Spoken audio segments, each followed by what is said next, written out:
אחרי שגופתו של ספייק נלקחה מהחדר בליוויה של מירב, החבורה התפזרה ברחבי הפונדק, אם כי לא מעט נשארו באותו החדר. ושם חלקם התחילו לדבר אחד עם השני. אנדרומדה לא הייתה אדם שנוטה להראות את הרגש שלו, ולכן איש לא היה יכול לראות את ההפתעה שהיא חשה כששמעה את הטון הרציני והכועס בו השתמש קסטרי. והבחינה בעובדה שהוא אמר את שמה המלא. היא ומרי פנו להסתכל על קסטרי ודאיה. קסטרי נראה כועס ודאיה הייתה מתוסכלת. הם לא אמרו דבר ורק הסתכלו עליהם. נורון עמד לצידם, והבעת פניו הייתה ערבוב של הפתעה שנבעה מההצהרה של אנדרומדה לגבי היחסים שלו עם מרי, ותסכול מהמתח ששרר בין ידידיו. קסטרי, אמרה מרי ונראתה מתוסכלת. לאחר מכן היא הרכנה את ראשה וקדה קידה עמוקה. אני מצטערת מאוד ששיקרנו לכם. להפתעת נורון, אנדרומדה הרכינה את ראשה גם היא. זו הייתה המשימה שלנו, היא אמרה בקול אדיש.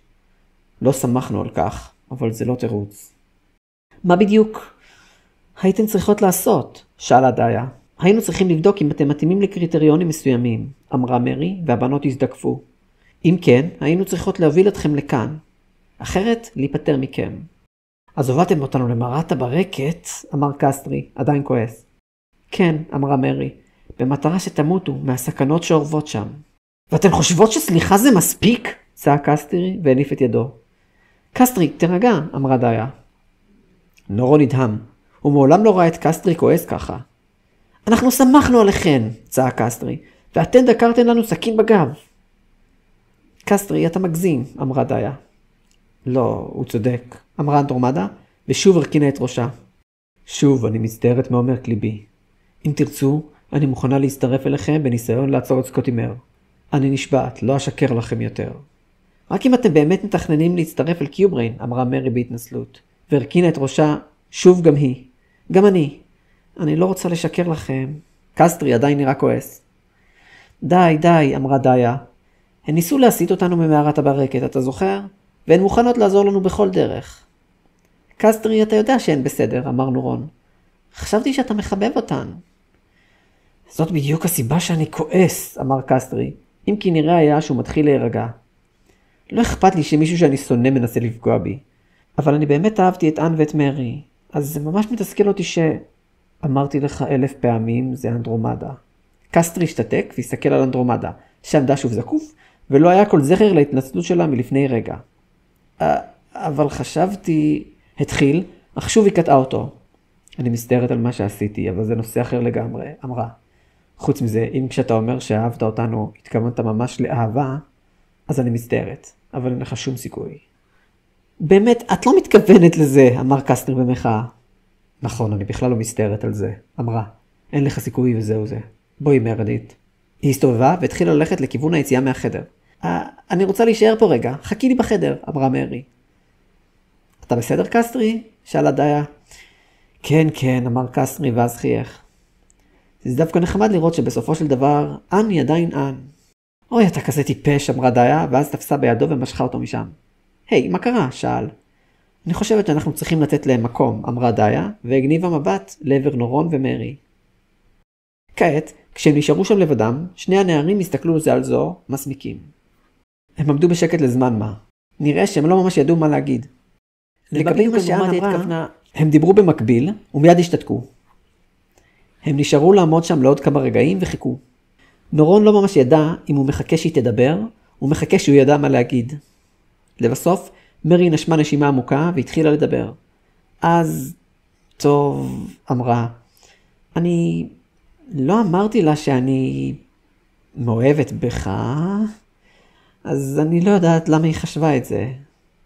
נורון הרגיש כאב בחזה מרוב התרגשות. הוא לא ממש ידע מה לחשוב או להרגיש. אבל, המשיכה מרי, טוב, יכול להיות שאן מכירה אותי די טוב. אני חושבת שיכול להיות שאני התאהבתי בך באמת. אתה הזכרת לי את עצמי. פעם אני ואן היינו כמוך, עצמאיות, שרוצות להצליח בכל דבר, וללמוד מכל דבר. אלא שאז מצאנו את עצמנו בשירות של סקוטימר, וכל אפשרות שלנו לצמוח התפוגגה. מרי, נורון בבקשה, אמרה מרי, ובפעם השלישית הרכינה את ראשה. אני יודעת ששיקרנו לכם וניסינו להרוג אתכם, אבל בבקשה, תהיה חבר שלי. אני רוצה לעזור לך להתחזק ולגדול, ובתמורה, אולי אתה תעזור גם לי להתחזק ולגדול. נורון הסתכל עליה בהפתעה והסמיק. הם שוב נשארו כך בשקט, ומרי התחילה להרגיש נבוכה בעובדה שהיא עומדת בראש מורכן ומחכה לתשובה ממנו, אך מצד שני לא העזה להזדקף לפני שהיא תשמע את התשובה שלו. זה לא עובד ככה, אמר נורון, מנסה להסדיר את המחשבות שלו.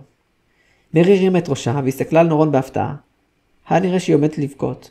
לא, רגע, אמר נורון. אוי, אני טיפש, זה ממש לא נשמע כמו שהתכוונתי. אוי, איימקס הייתה הורגת אותי, מי הייתה כאן? מזווית עינו הוא חיפש את איימקס, לראות אם היא לא שמעת אותו במקרה, אבל נראה שהיא לא הייתה קרובה אליו עכשיו. מה שהתכוונתי להגיד זה, אמר נורון, והפעם הוא זה שנשם עמוק. אני אשמח אם תוכלי לעזור לי להתחזק ולגדול, ואם אני אוכל לעשות את זה בשבילך. אבל בין זה לבין להיות החבר שלך אין שום קשר. אני אשמח להיות חבר שלך גם אם נשאר חלשים כל הזמן. שוב, הם נשארו להסתכל זה על זו בשקט ולא אמרו דבר. אחרי זמן קצר של המתנה, מרי קראה בקול. מה? חזר נורון והסמיק. הוא לא ממש הבין למה הוא מסמיק אחרי מה שהוא אמר, וניסה להרגיע את עצמו. אז רגע, התשובה שלך היא כן? טוב, היי שניכם, אנחנו יוצאים ללוויה, אתם רוצים לבוא? שניהם קפצו בהפתעה, ואז פנו להסתכל על הדובר שעמד לידם. היה זה קיובריין. מה? שאלו שניהם. אמרתי שאנחנו יוצאים ללוויה, חזר קיובריין, שלא נראה שהוא שם לב למתח שעובר בין השניים. אמרה מרי, אני אלך לשאול את אן. אני אבוא איתך, אמר נורון לקיובריין, תוך כדי שהוא ממשיך לנסות להרגיע את עצמו. האמת היא שרציתי לדבר איתך. הם יצאו מהחדר, ותוך כדי הליכה לכיוון הלוויה, הם דיברו. יש פה אנשים שדי שונאים אותך, אמר נורון. אני יכול להבין אותם, אמר קיובריין. אני רוצח אכזר אחרי הכל. זה ממש קשה לי להאמין בזה. גם לפני שהילדה הזאת הסתכלה לך בעיניים, אמר נורון. ראיתי איך אתה רצית להציל את האיש הזה מהקסם של הזקן. ויכולתי לראות שלא ניסית להרוג את האיש עם הקשת. תודה. דרך אגב, איך קוראים לך? שאל קיובריין. נורון, אמר נורון. והאמת היא... טוב, זה יישמע קצת מוזר. גם לפני שנפגשנו, תמיד קצת...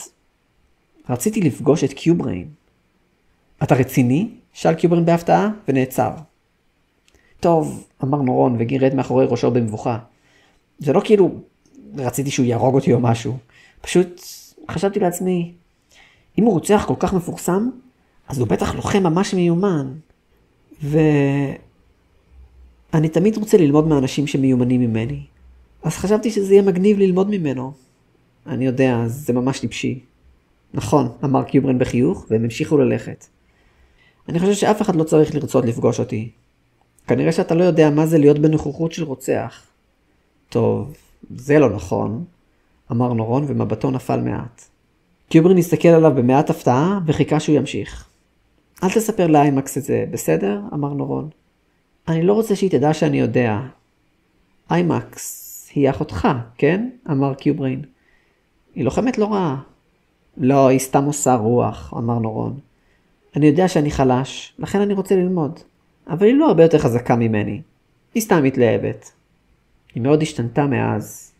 נורון נאנח והתחיל לספר. כשהיינו ילדים, חבורה של שודדים התפרצו לכפר שלנו. הם שרפו את הבתים וגנבו מכל מקום. ההורים שלי החביאו את איימקס ואותי בארון, אבל איימקס ברחה החוצה. אמרתי לה שזה אסור, אבל היא לא הקשיבה לי. הצצתי מהחלון של הארון וראיתי את אחד השודדים הורג את ההורים שלנו מול הפנים של איימקס. היא הייתה עמומה, אני בטוח. השודד חייך אליה חיוך נוראי, אני לא אשכח את הפנים שלו. אחר כך הוא שרף את הבית ואיימקס חזרה לארון להביא אותי, ושנינו ברחנו משם. מאז היינו שנינו ביחד, הופכים ללוחמים כדי לשרוד. זה השפיע על איימקס קשה מאוד, אבל אני ניסיתי להישאר אותו דבר. אני לא רוצה שהיא תדאג לי, אז אני לא רוצה שהיא תדע שראיתי את הרצח. קיובריין הקשיב לסיפור של נורון, ואחר כך שניהם הלכו מעט בשקט. לאחר כמה רגעים, קיובריין הניח את ידו על כתפו של נורון וחייך לעברו. אתה בחור טוב, ואתה גם אמיץ, אמר. נורון חייך חיוך עדין ואמר, תודה. סליחה, איך קוראים לך? מקס הסתכלה על האישה עם השיער השחור הארוך ושתי החרבות שניגשה אליה, בעוד שני חברי הצוות שלה מדברים ביניהם במרחק מה מהם. מקס, ענתה מקס, בחיוך שלא היה יכול להסתיר את הבעת פניה המתוסכלת. נעים מאוד, אני מיקה, אמרה האישה. שלום, אמרה מקס, את ממש יפה. תודה, אמרה מיקה ומעט הסמיקה. היא לא אהבה שאנשים אומרים לה שהיא יפה, אם כי היא הרגישה שזה לא המקום להעיר על כך. אירועי היום האחרון היו סיבה אחת לכך, אבל משהו באופן בו מקס אמרה את זה, גרם למיקה להרגיש נוסטלגיה, אם כי היא לא ממש ידעה למה. את בסדר? שאלה. כן, ענתה מקס. למה? טוב, הוא היה שותף שלך, האיש עם הקשת, נכון? אמרה מיקה. והסתבר שהוא בגד בכם. זה בטח היה מפתיע מאוד. כן, אמרה מקס. זה לא כאילו היינו חברים הכי טובים או משהו כזה. אני לא כל כך הבנתי הרבה מהדברים שהוא אמר לי. את מבינה, אני לא כזה חכמה. אל תגידי את זה, אמרה מיקה, ואז פנתה להסתכל על חברי הצוות שלה, לר וטייבריה. אנחנו היינו צוות שהסתדר מצוין אחד עם השני. אז אולי הסקתי שככה זה עם כולם. מצטערת. זה בסדר, אמרה מקס, שבאמת לא הבינה למה מיקה מתנצלת בפניה. בכל מקרה, זה שהוא קרא לך טיפשה, זה פשוט היה חוצפה מצידו, אמרה מיקה. אל תתני לו להשפיע עלייך. אבל זה נכון, אני באמת לא חכמה, אמרה מקס. אני לא מבינה הרבה ממה שסיפרו פה. גם ג'וני אמר לי כמה פעמים שקיוברין הוא רוצח, אבל אני פשוט לא יכולה להאמין בזה. אבל פתאום כולם אומרים פה את אותו דבר, אני לא יודעת מה לחשוב. מיקה נראתה נבוכה, היא לא ממש ידעה מה להגיד לה על זה. אני מצטערת, אמרה מקס. אני כל כך טיפשה, אמרתי משהו שפגע בך, נכון? לא, אמרה מיקה במחאה. אין לך על מה להתנצל. אני סתם מדברת בלי להכיר אותך ממש. אני צריכה להתנצל. מקס חייכה, אם כי היא נראתה נבוכה. ג'יימי הרים את ראשו והסתכל על רייבן. מאסטר רייבן? אתה בטוח? רייבן הסתכל על פניו של ג'יימי, אבל לא הניע אף איבר. מה קרה? שאלה שרלוט. הוא רוצה שאני... אמר ג'יימי והסמיק. מאסטר רייבן, אני לא חושב שאני האדם המתאים... אתה חושב? אני בחיים לא אתרגל לזה, אמרה שרלוט. אני הולכת לשתות משהו. התרחקה מהם ויצאה מהחדר. טוב, אמר ג'יימי לרייבן. בסדר, אני אנסה. הוא הסתובב והלך לכיוון קצה החדר. שם היו חברי אחד הצוותים האחרים. הם ישבו על הרצפה ליד הקיר. היו אליה לוחם שהתקיף את קיובריין ועוד שני קוסמים ונערה בערך בת גילו של ג'יימי. אולי קצת יותר גדולה. שלא אמרה דבר מאז שהם הגיעו לשם ורק בעטה באוויר במבט מלא בהלם. ג'יימי ניגש אליה ואל הקוסם הבלונדיני שישב לידה. סליחה? שאל. כן, ענה הקוסם, מייקל, שעד אז הסתכל על הנערה, אחותו הצעירה והשוליה שלו, ריבה. מה קרה לה? שאל ג'יימי. מייקל נאנח והסתכל על ריבה. היא ראתה משהו קשה מאוד, אמר. מאז היא לא יצאה מההלם הזה. האמת שאני לא ממש יודע מה לעשות. מה זה היה? שאל ג'יימי. אני מעדיף שלא לדבר על זה לידה, אמר מייקל. אני מפחד שזה רק יחמיר את המצב. אבל אני חושב שאולי זה דווקא הפתרון. ג'יימי הוריד את התיק שלו מעל גבו והוציא מתוכו חליל קטן. להשאיר את הכל בפנים זה רק יחמיר את הבעיה. הוא קירב את החליל לפיו והתחיל לנגן. הוא ניגן מנגינה שקטה ונעימה, מלאה ברכות ובשלווה. מייקל, שלמעשה היה מודאג מריבה מאז שהיו ביער, וחלק מתשומת ליבו הייתה מופנית אליה גם בזמן השיחה עם קיובריין, הרגיש רוגע בפעם הראשונה מזה זמן רב. הוא אכל את עצמו, מלמלה ריבה, ודמעות החלו לזלוג מעיניה. מייקל הסתכל עליה במבט מופתע, ולא ידע מה להגיד. ג'יימי הפסיק לנגן, והסתכל עליה. ריבה הניחה את ידיה על עיניה, והתחילה לבכות בקול. ריבה, אמר מייקל. אני לא ממש מבין למה את מתכוונת, אמר ג'יימי. זה מה שראיתם? ראינו מפלצות שאוהבות דם, אמר מייקל, וכשהן היו מלוכלכות בדם, הן אכלו אחת את השנייה, ובסוף את עצמן. אוי, זה נורא, אמר ג'יימי, התיישב ליד ריבה והניח את ידו על כתפה. אני כל כך מצטער. ריבה משכה באפה. אני לא יודע אם זה יעזור או לא, אמר ג'יימי, והגניב מבט לעבר רייבן, שעמד עדיין באותו מקום והסתכל עליהם. אבל גם לי קרה פעם משהו נורא. שודדים פרצו אלינו לבית. אבא שלי התאמת איתם והם הרגו אותו. אמא שלי נשארה לידי, מנסה להגן עליי. אבל הם הרגו גם אותה. זה היה מחזה מזוויע, היא נהרגה על ידי והייתי מכוסה כולי בדם שלה. מבטו נפל כשהוא דיבר, אבל לא נראה שזה היה נושא שקשה לו לדבר עליו. פחדתי מאוד, הייתי מבועת, אבל זה לא נגמר. השודד דחף בביתה את אמא שלי ועמד להרוג אותי. עצמתי את עיניי בפחד, חיכיתי לכאב הנורא ביותר, ואז שמעתי את הרעש החזק ביותר ששמעתי בחיי. זה היה רעש חזק מאוד וארוך מאוד. הרעש היה מפתיע וחזק כל כך, שלקח לי זמן לקלוט שאני כלל לא נפגעתי מהתקפת השודד. רק אחרי שהרעש פסק, העזתי לפקוח את העיניים. הבית שלי היה הרוס כולו. היה לילה, זה היה מאוד חשוך. השודדים לא היו שם. ראיתי דמות עומדת לא רחוק ממני. בהתחלה חשבתי שזה היה אחד השודדים, אבל אז ראיתי שהוא היה מישהו אחר. זו הייתה הפעם הראשונה שראיתי את מאסטר רייבן. אחרי שהוא קבר את ההורים שלי, הוא הלך משם. לא ידעתי מה לעשות, אז הלכתי אחריו. הוא לא התווכח איתי, הוא לא דיבר איתי בכלל. הלכנו ביחד עד שהגענו אל מנזר השתקנים. שם הוא למד קסמים, ואני הפכתי להיות השוליה שלו. ובמשך כל הזמן הזה, אני הייתי כמוך. הייתי מנותק מהעולם. לא ממש הייתי, אם אפשר להגיד את זה. שתקתי כל הזמן, והדבר היחיד שחשבתי עליו היה הדם של אמא שלי, שכיסה את גופי באותו הזמן. אבל עם הזמן, מאסטר רייבן נתן לי תקווה, ונתן לי ייעוד לחיים. בעוד היא מקשיבה לסיפורו, ריבה הרימה את מבטה, והסתכלה עליו בעיניים דומעות ובפה פעור. יש לך אנשים שאוהבים אותך, אמר ג'יימי בחיוך. אז אולי כדאי שתיפתחי אליהם בחזרה, ואז תוכלי להיות שוב. ריבה המשיכה להסתכל עליו ולא אמרה דבר. אחרי כמה רגעים של שקט, היא משכה באפה, והיה נראה שהיא עומדת לבכות שוב. בחייך, אמר מייקל והניח את ידו על כתפה. את רואה? זה היחס האמיתי שקוסם צריך לקבל מהשוליה שלו. את רואה איך הוא מכבד את המאסטר שלו? תהיה בשקט, אמרה ריבה בקול רועד, והסתירה את ראשה מאחורי ידיה שוב. אתה לא תגיד לי מה לעשות. מייקל חייך והנהן לעבר ג'יימי. תודה לך, אמר. ג'יימי חייך, נעמד, שם את התיק על גבו, וחזר אל רייבן, תוך כדי שהוא מנופף לשניהם לשלום. ליד מייקל ישבו אלכס ואריאנה, והסתכלו על השיחה שהתנהלה בין מייקל, ריבה וג'יימי. בלי שהם שמו לב, סנדי התקרב עליהם, ופנה אל אלכס. היי, הוא אמר. אלכס ואריאנה הרימו את ראשיהם לעבר סנדי. סנדי ישיב להם מבט רציני. כן, שאלה אריאנה. אתה, למה ויתרת לו? שאל סנדי, בעודו פונה אל אלכס.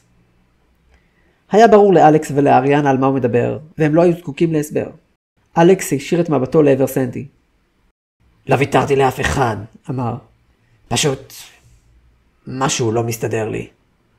מה? שאל סנדי. תראה, אמר אלכס. איך קוראים לך? סנדי. אלכס, אמר אלכס והמשיך. אני לא לגמרי בטוח לגבי זה. משהו לא נראה נכון. אני חושב שזו הדרך הכי קלה להסביר את זה. לא נראה שהתשובה שלו מרצה את סנדי. בכל מקרה, ברור שיש משהו שקיוברי לא מספר לנו, אמר אלכס. לא אכפת לי מזה, אמר סנדי. הוא אמר שאני מוזמן להרוג אותו כשהוא לא מוכן. אתה מצטרף? לא, אמר אלכס. לא יודע למה, אני לא ממש רוצה להרוג אותו עכשיו. באמת, אלכס, זה לא נראה מתאים לך, אמרה אריאנה. חשבתי שאתה ממש תרצה לראות שפיכות דם, גם אם זה לא היה קיובריין. באמת זה מה שאת חושבת עליי? אמר אלכס בהפתעה, מתעלם מהעובדה שהוא באמת לא התנגד לראות שפיכות דם. אני לא מאמין, אמר סנדי ונאנח. מה קרה לי? שניהם הפנו את מבטיהם לעבר סנדי. אני רוצה לראות את עצמי כאדם עם מזג טוב, אמר סנדי, אבל קיובריין הזה מוציא אותי משלוותי. מה שאני צריך להגיד זה, אסור לך לענות משפיכות דם, אבל כל מה שאני חושב עליו זה, כן, תשפוך את הדם של קיובריין. מי היה מאמין שיבוא היום ואלכס יצטרך לשכנע מישהו להירגע, אמרה אריאנה בחיוך. אני לא אומר לאף אחד להירגע, אמר אלכס. אני לא הולך לעזור לו, אבל אם הוא וקיובריין ירחמו, זה יהיה מחזה מענה. לא משנה מי ימות. והנה חזר אלכס שלנו, אמרה אריאנה בגלגול עיניים. סנדי נפרד מהם והלך משם, תוך שהוא חושב על דבריהם. בעוד הוא הולך, אדם אחר התקרב אליהם במקומו. היה זה האביר עם השריון הזהוב. אך הוא לא ניגש אל אלכס ואל אריאנה, אלא אל מייקל. סלח לי, אמר. מייקל, שישב עדיין ליד ריבה, שבינתיים הספיקה להירגע, אם כי עיניה עוד היו קצת אדומות, הרים את מבטו לעבר האביר. שמי לאיר, נעים מאוד, אמר האביר, והושיט את ידו. מייקל נעמד ולחץ את ידו של האביר.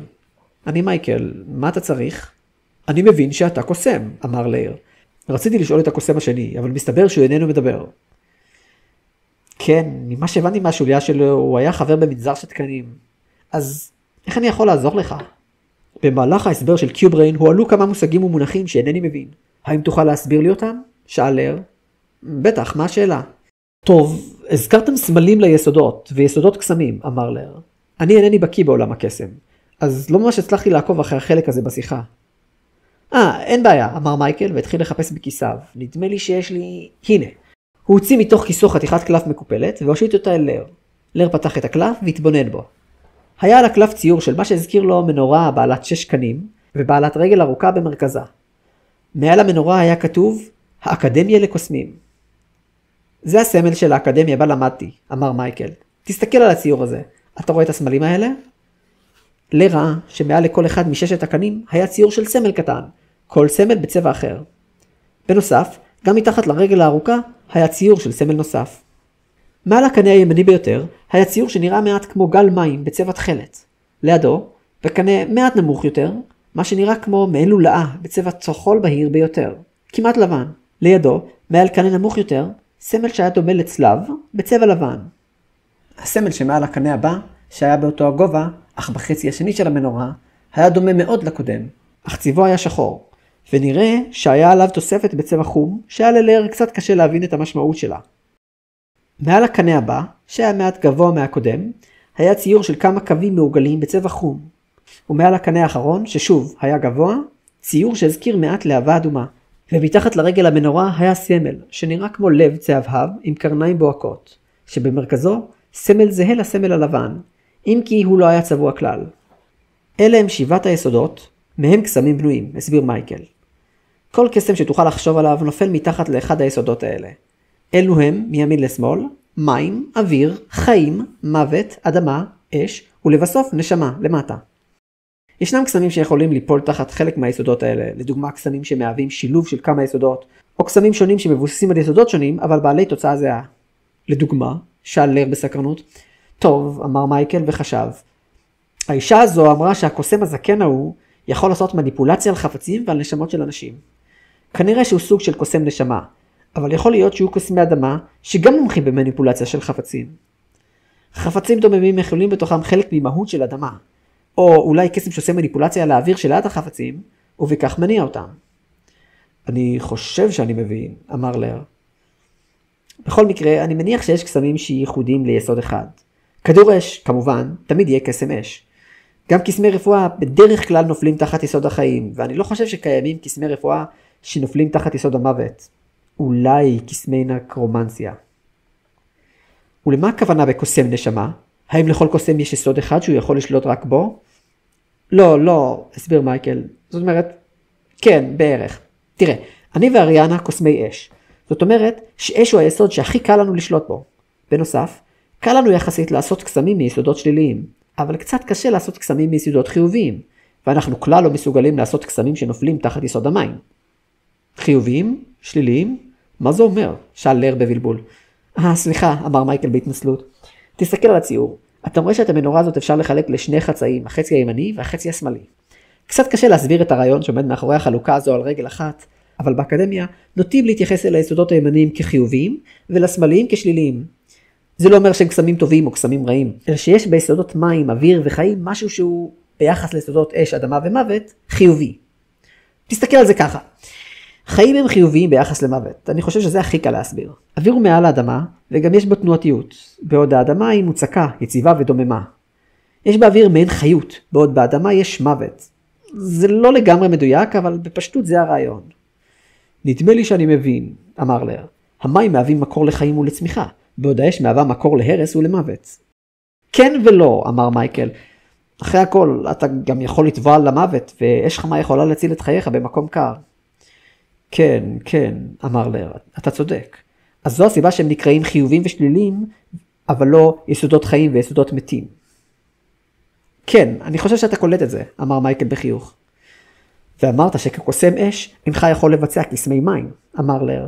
זו המשמעות של זוגות הקנים בציור, כן? המקביליות בין הקנה הקיצוני ביותר, הימני, לזה השמאלי, מסמלת שהם הפכים. וקוסם שמומחה באחד, לא יוכל להשתמש בשני. האם זה נכון גם לזוגות אדמה אוויר ומוות חיים? כן, בדיוק, אמר מייקל. לא חשבתי שאני כזה טוב בלהסביר את זה. זה לא שאתה טוב בלהסביר, זה שהוא טוב בלקלוט, אמרה ריבה. היי, מחה מייקל. אבל אם כן, מה המשמעות של נשמה? היא מנותקת מהסימטריה הזו, שאל לר, שכנראה לא שמע את דבריה של ריבה. כן, טוב, אמר מייקל. קוסמי נשמה הם קצת שונים. אני לא יודע איפה הזקן הזה למד, אבל באקדמיה שאני למדתי לא מלמדים קוסמי נשמה, אלא רק קוסמות נשמה. כמו הבחורה הזאת, הבלונדינית. בעוד אני כקוסם אש מסוגל לעשות קסמי נשמה מסוימים, הן לומדות קסמים שהן רק הן יכולות לעשות. ואני חושב שגם אם הן לא מומחות בקסמי יסודות אחרים, הן יכולות לעשות קסמים בכל יסוד. כלומר, אם הן יודעות אותו. אבל יכול להיות שבמקומות אחרים מלמדים קוסמי נשמה באופן שונה. אם כן, נדמה לי שאני מבין, אמר לר. ועל פי דבריו של קיובריין, על האבנים אמורים להופיע הסמלים האלה. כן, אבל לא לפי סקוטימר, אמר מייקל. וקיובריין אמר שאפילו הוא לא יודע למה. נראה שעדיין נשארנו עם שאלות בלתי פתורות, אמר לר. מירב עמדה ליד הקבר הטרי של ספייק, ולידה עמד קיובריין. קודם לכן היו שם עוד כמה מבני החבורה, אבל מאז הם התפזרו. בצד עמדה בחורה שלבשה בגדים ממדים של הארגון הרפואי של הכפר, שעזרה להם לארגן את הלוויה. קיובריין הסתכל על מירב, ולא ממש ידע מה להגיד. מירב שלפה את חרבה והרימה אותה. היא הסתכלה על החרב שהטילה צל על פניה מאור השמש.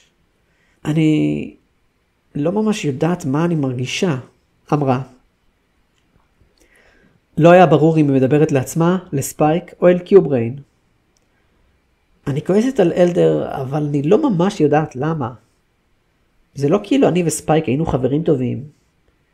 למעשה אני חושבת שדי סננו אחד את השנייה. אבל הייתה לנו איזושהי הבנה, אני חושבת. היא הרכינה את ראשה ושמתה את ידה מטה. הוא היה בן אדם אכזר וחסר רגשות, אמרה. אבל לא יודעת. היא ננחה, וכשהמשיכה לדבר, קולה היה חנוק. אני חושבת שהוא רצה להרגיש רגשות. הוא כעס על עצמו כל הזמן. היא החזירה את חרבה אל הנדן, ואז פנתה אל קיובריין. תגיד לי, אלדר, איזה מין בן אדם הוא היה? שאלה, וקולה הפך למעט כועס. בילינו את כל הזמן הזה ביחד, אבל אני חייבת להודות שאין לי מושג מי הוא. אלדר, אמר קיובריין, וניסה לחשוב. אני לא זוכר, אבל רשמתי לעצמי הרבה פרטים לפני שנמחק לי הזיכרון. על פי מה שרשמתי, הוא היה אדם שאוהב להתעלל באנשים. הוא מציג את עצמו כאדם זקן שבקושי מדבר, אבל הסיבה העיקרית שהוא עושה את זה זה כי זה מרגיז אנשים. וגם כי על פי התגובה שלהם הוא יכול לדעת מה הם אוהבים ומה הם שונאים. אם תהיה לו הזדמנות, הוא ינקוט בצורת הפעולה שתגרום לאנשים סביבו הכי הרבה סבל. חוץ מסקוטימר ושאר העוזרים שלו כמובן. אלדר הוא מסוג האנשים שהצטרף אל סקוטימר בעיקר מהנאה. מירב הקשיבה לדבריו של קיובריין, וקישרה את מה שהוא אמר לזיכרונות שלה מאלדר. זה הסביר הרבה מהדברים שהוא עשה כשהם היו ביחד. איך הוא בחר לענות לשאלות ששאלו אותו, או מה שהוא עשה לגבי הפיראטים והעבדים שלהם. עליהם מירב וספייק לא ידעו. או, כמובן, מה שהוא עשה לקיי וילהלם. בסדר, אמרה מירב. אני יודעת שזה לא מה שרצית, היא סובבה את פניה והסתכלה שוב על הקבר של ספייק. אבל אני הולכת לנקום את המוות שלך, והפעם אני אשתמש בחרב הזאת. לאחר מכן שניהם עזבו את הקבר וחזרו אל הפונדק, שם כל אחד הלך לדרכו. קיובריין הלך לכיוון החדר בו הם התאספו קודם לכן, כי הוא ידע שרוב האנשים נמצאים שם, אבל לפני שהוא הספיק להגיע לשם הוא ראה את אנדרומדה עומדת במסדרון, וכשהיא ראתה אותו היא פנתה אליו, נראה היה שהיא חיכתה לו. כן, שאל קיובריין ונעצר. אחרי רגע קל של שתיקה, אנדרומדה חייכה חיוך צער.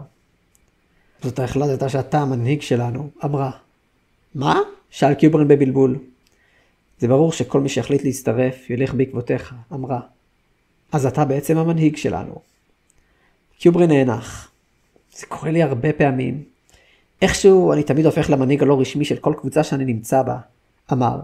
אבל מיד הוסיף, אם כי אני לא בטוח שזה מה שקרה כאן. תמיד היית טוב בלהשליט את שלטון האימים שלך על אחרים. אנ, די עם השטויות, אמר קיובריין. מה את באמת רוצה? את תמיד מספרת בדיחות כאלה, רק כשיש לך משהו חשוב שאת צריכה לדבר עליו, אבל את מרגישה שאת לא מסוגלת. החיוך נמחק מעל פניה של אנדרומדה. תפסיק לשקר. זה לא היה כתוב במסמך שלך. אמרה. ומה זאת אומרת אנ? קיובריין התעלם מדבריה ורק שאל, מה את רוצה? אנדרומדה נהנחה והחליטה לגשת לנושא לשמו היא חיכתה לו. יש מישהו חדש שעובד אצל סקוטי מר, שהצטרף אחרי שאתה עזבת. אמרה. אני לא יודעת איזה משימה הוא קיבל בהקשר שלכם, אבל זו לא הייתה אותה משימה שקיבלנו אלדר, ג'וני, מרי ואני. קיובריין לא אמר דבר, אבל מבטו הרצין. האיש הזה, אמרה אנדרומדה, הוא האיש שאתה מחפש. איך את יודעת? שאל קיובריין, אם כי הוא יכול היה לנחש את התשובה. כשהוא אמר לנו את השם שלו, זה היה ברור, ענתה. כן, נאנח קיובריין, אבל אתה ידעת את זה, נכון? אמרה אנדרומדה. אתה בטח עקבת אחרי סקוטי מר כל הזמן, וברגע שגילית שהוא הצטרף אליו, החלטת להתנגד מולו. למה את מתכוונת? אתה לא נלחם בסקוטי מר כדי להציל את העולם או משהו כזה. אתה רק רוצה לרדוף אחרי המטרה שלך. האשימה אותו אנדרומדה.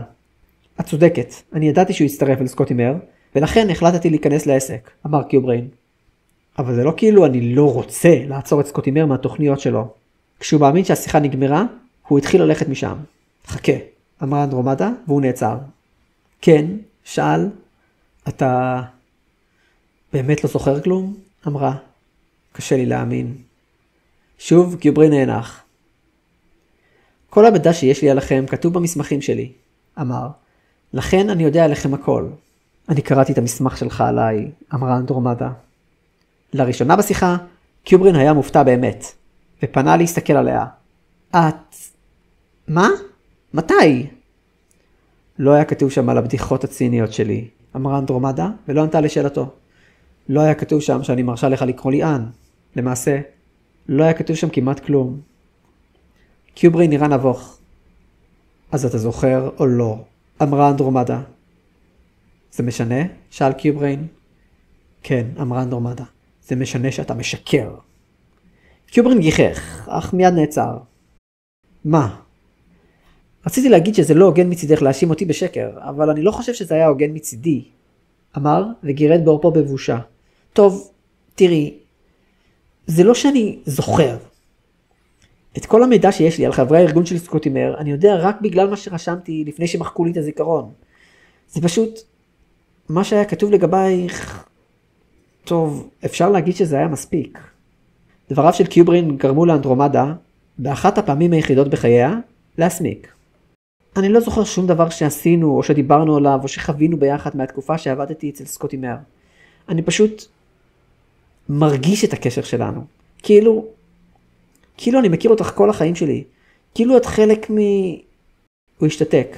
אבל אן לא הייתה צריכה שהוא יסיים את דבריו כדי להבין. היא נהנה וחייכה חיוך עדין. מסוג החיוכים שהיא לא מראה לאף אחד. אפילו לא למרי. בסדר, תודה, אמרה. וכמעט באותה מהירות שהחיוך הופיע על פניה, הוא נעלם. טוב, אני מניחה שכדאי שאני אלך לישון. יש לנו הר לטפס עליו ממחר, נכון? קיובריין הנהן, והם נפרדו.